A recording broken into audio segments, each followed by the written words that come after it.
16. Okay, તો આગળ આપણે 1 થી 15 અંક શીખી ગયા છીએ અને આજે આપણે 1 સગડ 16 લખતા શીખીશું. તો ચલો હવે આપણે સ્ટાર્ટ કરીએ. એકડ 1 તો બધાને આવડે જ છે ને, તો અહીંયા આપણે પહેલા લખીશું એકડ 1. ઓકે, તો ચલો હું પહેલા અહીંયા લખું. તો અમે શું કર્યું, ગોળ કર્યો અને પછી તેને જોઈન્ટમાં દાદાની લાકડી કરી.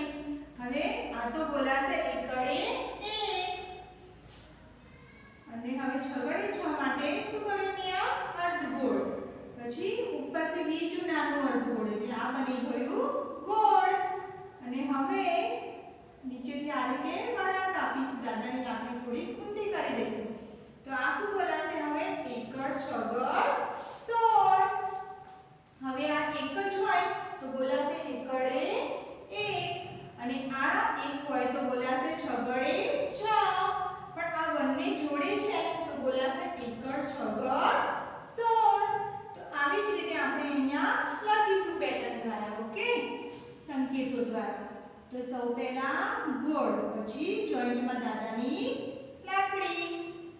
હવે છગડે 6 માટે અર્ધગોળ, પછી ઉપરથી આ રીતે બીજું અર્ધગોળ એટલે અહીંયા બની ગયું ગોળ અને નીચેથી આ રીતે આપણે વળાંક આપી દઈશું અને આ રીતે થોડું ઉપર લઈ લઈશું. ઓકે, તો આ શું કર્યું મેં, એકડ છગડ 16. હવે અહીંયા આપણે એક બોક્સ છોડીશું અને અહીંયા આપણે ફરીથી રાખીશું. તો એકડ 1 માટે સૌ પહેલા ગોળ, જોઈન્ટમાં દાદાની લાકડી અને છગડ 6 માટે અર્ધગોળ, બીજું અપ જઈને અર્ધગોળ બીજું ઉપરથી અને પછી નીચે આ રીતે વાળી દઈશું અહીંયા. ઓકે, તો આ શું કર્યું મેં, એકડ છગડ 16 અને હવે અહીંયા આપણે છોડીશું અને અહીંયા આપણે ફરીથી લખીશું. તો સૌ પહેલા એકડ 1 તો ગોળ અને જોઈન્ટમાં દાદાની લાકડી. હવે આપણે અહીંયા કરીશું છગડે 6. તો એના માટે જો મેં શું કર્યું, તો સૌ પહેલા અર્ધગોળ કર્યું, પછી અહીંયાથી ઉપર લઈ જઈને બીજું અર્ધગોળ કર્યું એટલે અહીંયા બની ગયું નાનું સર્કલ.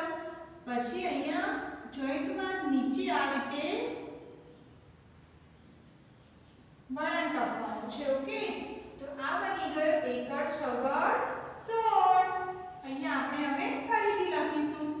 તો સૌ પહેલા ગોળ, જોઈન્ટમાં દાદાની લાકડી અને છગડે 6 માટે અર્ધગોળ, પછી આ રીતે અપ લઈ જઈને ઉપરથી બીજું અર્ધગોળ લેવાનું છે અને પછી નીચે આ રીતે વળાંક આપીને અહીંયા નાનું એવું બીજું અર્ધગોળ આ રીતે લઈ લેવાનું છે. ઓકે, અથવા તો દાદાની ઊંધી લાકડી એમ પણ કહેવાશે. ઓકે, તો આ બોલાશે એકડ છગડ 16. ઓકે, તો ચલો હવે આપણે ફરીથી લખીશું. તો પહેલા ગોળ, જોઈન્ટમાં દાદાની લાકડી, હવે છગડે 6 માટે અર્ધગોળ અને આ રીતે ઉપર લઈ જઈને નીચેથી આ વળાંક આપી દઈશું, અહીંયાથી ઊંધી દાદાની લાકડી કરી દઈશું. તો આ બની ગયો એકડ છગડ 16. શું બોલાય આને, એકડ છગડ 16. ઓકે, તો ચલો હવે આપણે અહીંયા ફરીથી લખીશું. તો સૌ પહેલા ગોળ, હવે એની જોઈન્ટમાં દાદાની લાકડી, હવે છગડે 6 માટે અર્ધગોળ, પછી અહીંયા ઉપર લઈ જઈને આ રીતે બીજું અર્ધગોળ અને નીચેથી આ રીતે વળાંક આપી દેવાનો છે અહીંયા. તો આ બની ગયો એકડ છગડ 16. હવે આપણે અહીંયા ફરીથી લખીશું.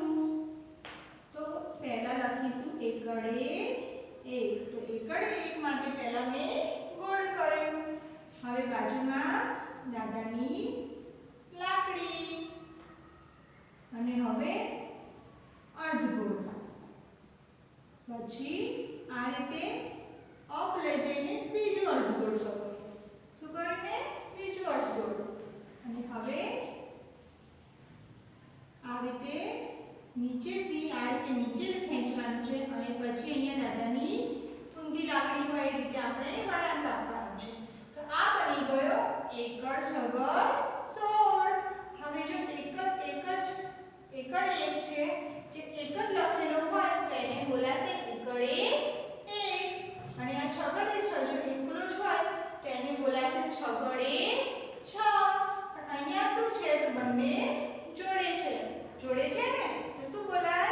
જુઓ એકડે 1 અને છગડે છે બંને શું છે? જોડે છે તો બોલાશે એકડ છગડ 16. ઓકે શું બોલાશે? એકડ છગડ 16. તો અહીંયા આપણે ફરીથી લખીશું. તો સૌ પહેલા ગોળ જોઈન્ટમાં દાદાની લાકડી અને હવે જુઓ હવે આ શું કર્યું મેં? તો એકડે 1 તો આ શું બોલાશે? એકડે 1. આ એકડ છગડ 16 બોલાશે નહીં. કેમ કે એકડે 1 એકલો જ છે. હવે બાજુમાં જ્યારે આપણે છગડે 6 લખીશું ત્યારે બોલાશે એકડ છગડ 16. તો હવે આપણે શું કરવાનું છે? બાજુમાં એકડ છગડ 16 માટે 6 લખવાનું છે ને તો હવે આપણે અહીંયા લખીશું છગડે 6 ત્યારે બોલાશે એકડ છગડ 16. તો સૌ પહેલા અર્ધગોળ પછી અહીંયા ઉપર આ રીતે ગોળ કરીશું અને આ રીતે નીચેથી વળાંક આપી દઈશું. તો આ શું કર્યું મેં? એકડ છગડ 16. હવે આપણે અહીંયા ફરીથી લખીશું. તો સૌ પહેલા ગોળ અને જોઈન્ટમાં દાદાની લાકડી અને છગડે 6 માટે અર્ધગોળ પછી આ રીતે ઉપર બીજું અર્ધગોળ અને હવે આ રીતે નીચે લઈ જઈશું. અહીંયા નીચે આ વળાંક આપી દઈશું. ઊંધી દાદાની લાકડી જેવું કરી દઈશું. ઓકે તો આ બોલાશે સૌ પહેલા શું કર્યું મેં?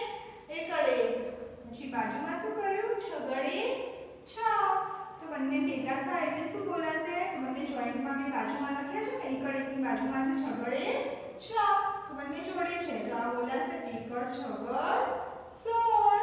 ઓકે શું બોલાશે? એકડ છગડ 16. તો એવી જ રીતે આપણે અહીંયા ફરીથી લખીશું. અહીંયા આપણે એક ખાનું છોડીશું અને અહીંયા આપણે ફરીથી લખીશું. તો સૌ પહેલા ગોળ પછી તેની જોઈન્ટમાં દાદાની લાકડી. હવે લખવાનું શું છે? તો હજુ બાકી છે ને એકડ છગડ 16 માટે શું કરવાનું? તો આ તો છે એકડે 1 જ.